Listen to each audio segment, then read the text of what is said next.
জয় গুরু। পরম প্রেমময় শ্রী শ্রী ঠাকুরের চরণে আমার ভূমিষ্ঠ প্রণাম।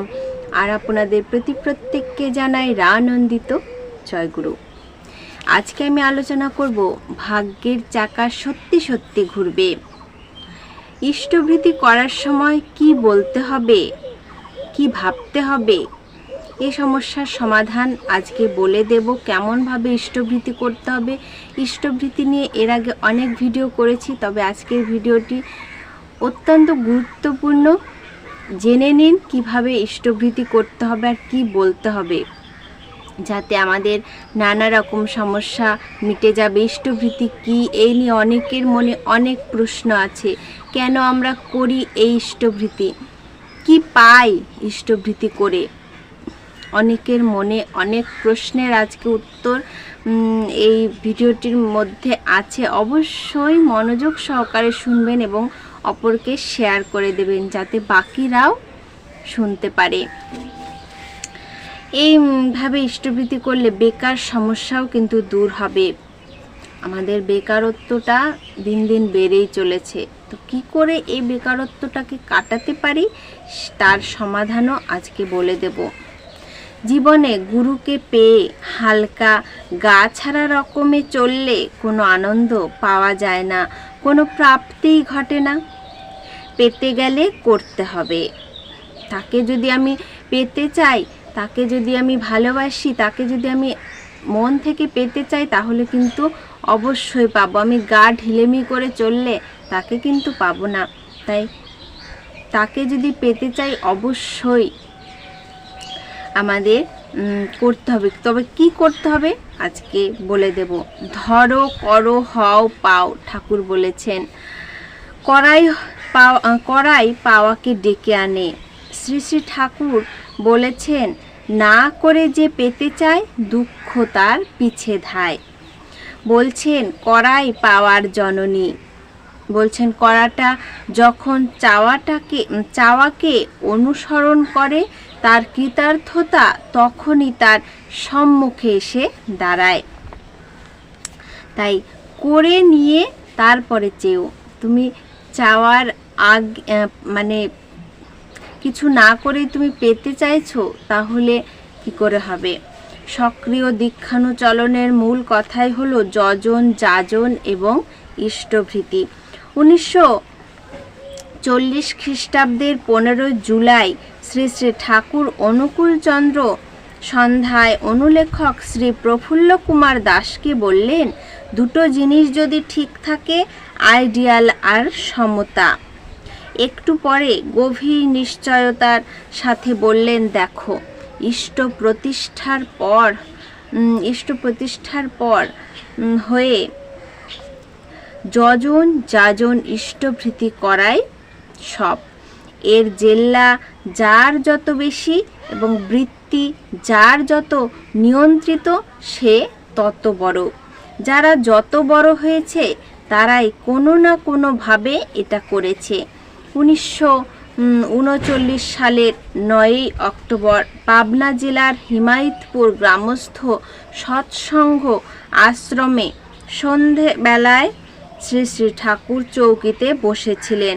অনেকেই কাছে ছিলেন। কলকাতার একজন ব্যবসায়ী ভদ্রলোক জিজ্ঞাসা করলেন, কিভাবে কৃতকার্য হওয়া যায়?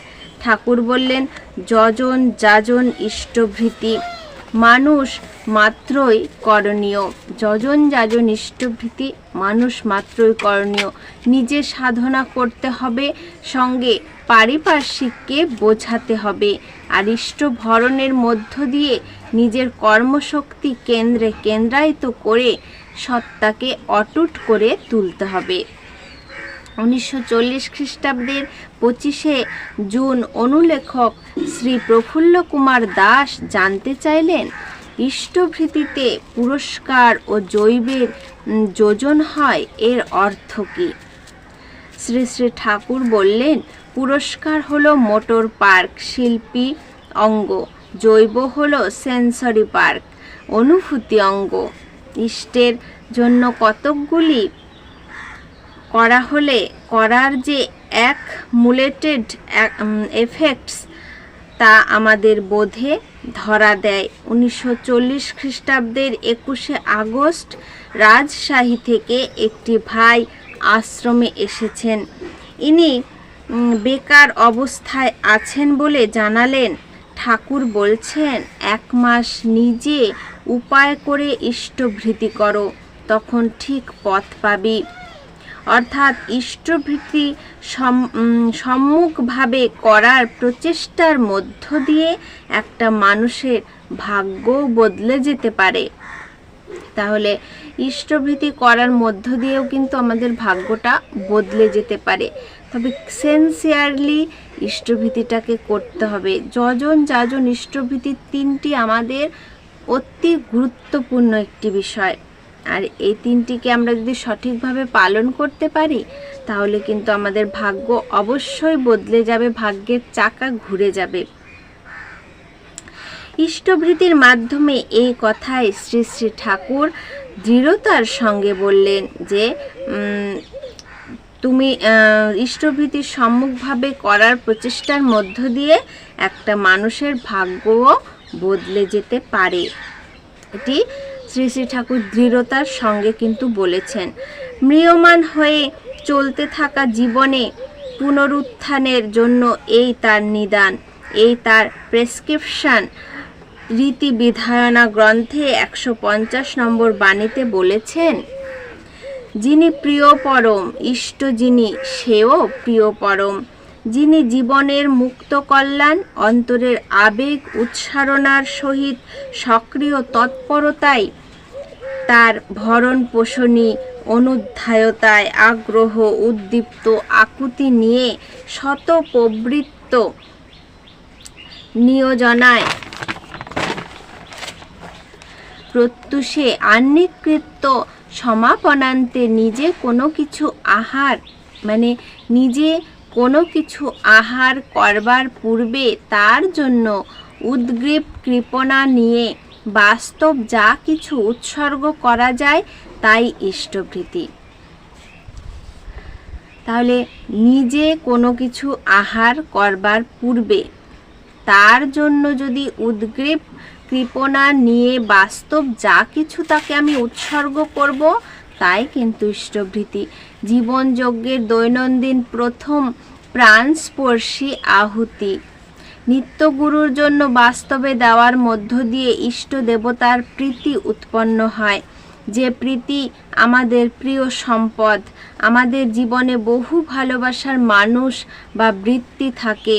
এই সব বিচ্ছিন্ন ভালোবাসার খিদমত করতে করতে আমাদের জীবন শত শত ধাপ বিচ্ছিন্ন হয়ে চলতে থাকে। কিন্তু কোনো শ্রেয় পুরুষের সেই ভালোবাসা নিবন্ধ হলে তার জীবনকে শ্রেয় পথে বিনায়িত করে। বরণ করো তারেই যিনি শুভ বর্ষী বরেণ্য।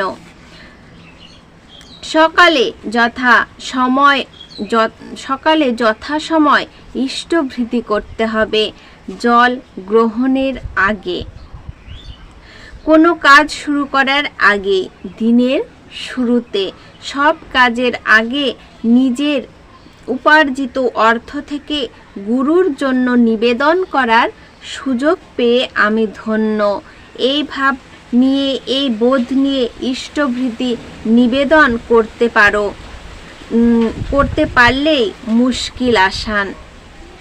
এই ভাবটা আমাদের মধ্যে রাখতে হবে যে সকালে যথাসময়ে ইষ্টভৃতি করতে হবে। জল গ্রহণের আগে, কোনো কাজ শুরু করার আগে, দিনের শুরুতে, সব কাজের আগে নিজের উপার্জিত অর্থ থেকে গুরুর জন্য নিবেদন করার সুযোগ পেয়ে আমি ধন্য। এইভাবে নিয়ে, এই বোধ নিয়ে ইষ্টভৃতি নিবেদন করতে পারলেই কিন্তু মুশকিল আসান। এইভাবে যদি আমরা উপার্জিত অর্থ মানে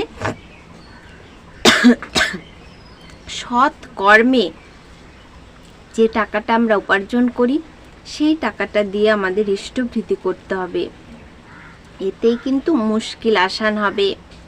আর সব কাজের পূর্বে করতে হবে, নিজে কিছু খাওয়ার আগে করতে হবে। এইভাবে যদি আমরা করি তাহলে কিন্তু অবশ্যই আমরা মুশকিল আসান করতে পারবো। সেই নিবেদন তার কাছে পৌঁছাবেই। আর এই নিত্য মহাযজ্ঞ করার মধ্য দিয়ে আমাদের বহু দুঃখ, দুর্বিপাক, কর্মফল ইত্যাদিকে কেটে যায়। সবচেয়ে বড় লাভ হলো নিত্য তাকে দেওয়ার মধ্য দিয়ে তার প্রতি আমাদের ভালোবাসা তৈরি হয়। গুরুর প্রতি, গুরুরূপ ঈশ্বরের প্রতি এই ভালোবাসা অনুরাগী জীবনের পরম সম্পদ। একটুখানিও যার এই অনুরাগ তৈরি হয়েছে, জীবনে দুঃখ, শোক, ভয় ইত্যাদি তাকে আর খুব একটা কাবু করতে পারে না। ইষ্টভৃতি বিষয়ে শ্রী শ্রী ঠাকুরের বাণী, অরুণ উষার আগেই করি স্নাত্রী সজ্জার সকল ত্যাগ, সেই রাগিনীর অনুরাগে করিস ইষ্টভৃতির জাল। তার মানে যোগ্য। জীবন যদি যাই রে তোর, ইষ্টভৃতি ছাড়িস না। ধর্ম অর্থ কাম মোক্ষেরে নিশানা ভুলিস না। তাই জীবন যদি আমাদের চলেও যায়, তবুও কিন্তু আমাদের ইষ্টভৃতি ছাড়া যাবে না, ছাড়া উচিত নয়। ধর্ম অর্থ কাম মোক্ষের এই নিশানা ভুলিস না। ঠাকুরকে ভালোবাসলে, ঠাকুরের প্রতি বিশ্বাস রাখলে, ঠাকুরের কাজগুলো করলে অবশ্যই আমাদের ভাগ্যের চাকা ঘুরে যাবে। আর কিভাবে ইষ্টভৃতি করতে হবে অবশ্যই বুঝে গেছেন, আর বলছি না, কারণ ভিডিও অনেক বড় হয়ে যায়।